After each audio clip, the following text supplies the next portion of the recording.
అయ్యా మేము 4 సంవత్సరాల నుంచి పింఛను వస్తుండే మేము ఎల్లో తెచ్చి చెప్తున్నారయ్యా. నాకు పచ్చివాసన వచ్చిన మనిషిని, నేను నడవలేను. పోయిన నెలలో సచివాలయం పోయి వచ్చారు, పానం పోయింది. మాకు ఆడపిల్లలు చూసేలేరు, మగపిల్లలు లేరు నాయన.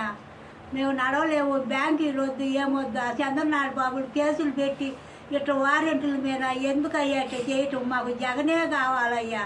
మీరే మాకు సాయం చేసి మాకు ఇంటికి తెచ్చి ఇచ్చేటట్టు చెయ్యండి అయ్యా. మీ పిండి ఉంటుంది, మాకు జగనే కావాలయ్యా. ఆయనే నాకు పిచ్చ పెట్టిండు అయ్యా, మర్చిపోలేమయ్యా. ఆయన మళ్ళీ రావాలయ్యా.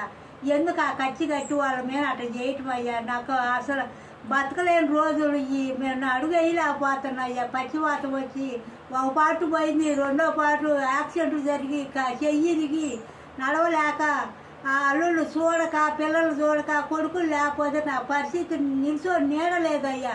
ఇది నా పరిస్థితి. అల్లాడిపోతున్నానయ్యా. మామూలు పింఛనే ఇస్తున్నారయ్యా నాకు. నేను అట్నే ఎవరిని బతులాడుకున్న ఏం తెచ్చి పెట్టడం లేదు నాయన. మరి మాకు ఏం చేయాలి?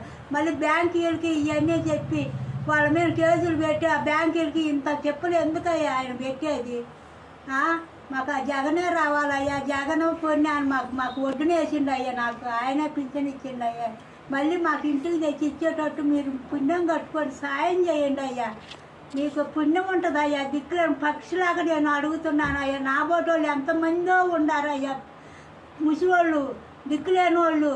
అందరికి ఆదరిస్తున్నావు, అన్నం పెడుతున్నావు. ఈ ముసివాళ్ళకి కూడా ఆశ్రయంలో మంచి ఉంటే చేసి మాకు సాయం చేయయ్యా. జగన్ పుణ్యాన్ని మాకు న్యాయం జరుగుద్ది కోరుకుంటున్నాం అయ్యా. ఆయన రావాలని